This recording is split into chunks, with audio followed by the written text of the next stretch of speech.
Кайырлы күн достар, бүгін сіздермен өте дәмді, жасалу жолы оңай сосиски в тесте дайындайтын боламыз.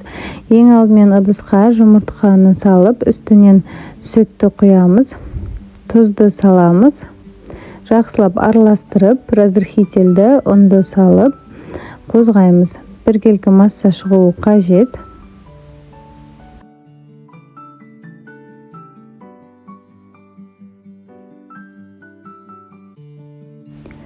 Массамыз дайын.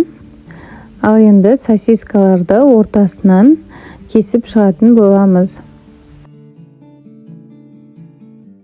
Массамыздың жартысын осылай ыдысқа құйып аламыз.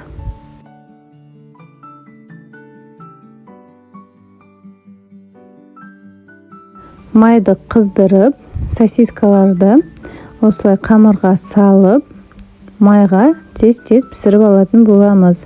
Ұзағырақта ұстап пісіру қажет, себебі ортасы піспей қалуы мүмкін. Сондықтан толығымен қызарғанша осылай жақсылап қуырамыз, араластырып тұрамыз. Біздің қамырымыз ағып кетпес үшін осылай тез-тез салып пісіріп алу қажет. Міне осындай әдемі болып шығады.